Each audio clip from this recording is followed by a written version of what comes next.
Most of us live with a quiet suspicion that we're just not built for the things we want. We wait for a feeling of inspiration that rarely arrives, assuming that high achievers possess a drive we simply weren't born with.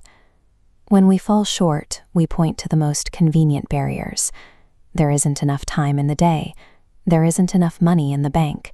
The timing just wasn't right. These justifications feel like external facts, but they usually serve a specific internal purpose. They allow us to avoid the friction of starting. Think of the mind like a grid of fertile plots. It's highly productive, but indifferent. It grows whatever occupies the space. When you don't intentionally plant habits of focus, native weeds like distraction and procrastination take root by default. This means that if you haven't consciously decided what to grow, you've already decided to let the weeds win. A passive mindset leads to a predictable outcome. Real change doesn't happen during a public breakthrough.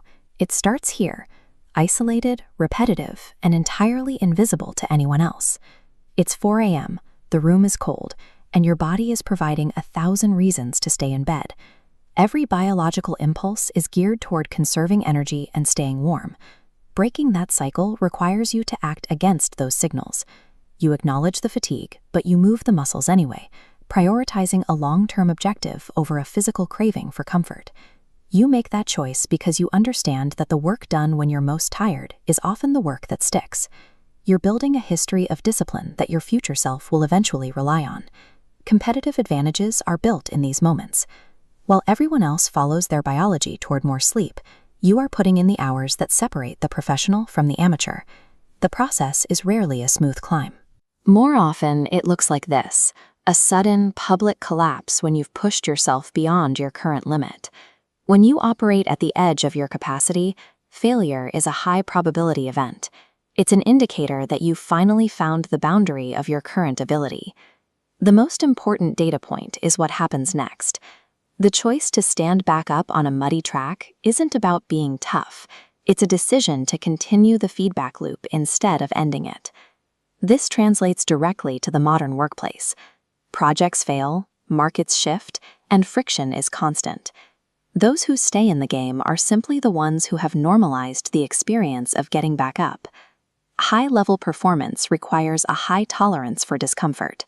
If you can't endure the friction of the process, you won't last long enough to see the results. Once you understand the physical requirements, the final step is a shift in how you view your place in the environment. Consider how a lion operates. It isn't the largest animal in the wild, nor is it the fastest, yet it occupies a position of authority because it behaves as if it belongs there, regardless of the competition. Your environment works the same way. The world tends to accept the value you place on yourself. If you act with hesitation, the world will treat you as a temporary presence. This means you have to stop viewing your setbacks as evidence that you don't belong. Take the very things you were ashamed of, your mistakes, your background, your struggles, and use them as the basis for your persistence. When you commit to this level of conviction, you stop being someone who reacts to the world and start being someone who shapes it. The obstacles don't disappear, but they lose their power to stop you.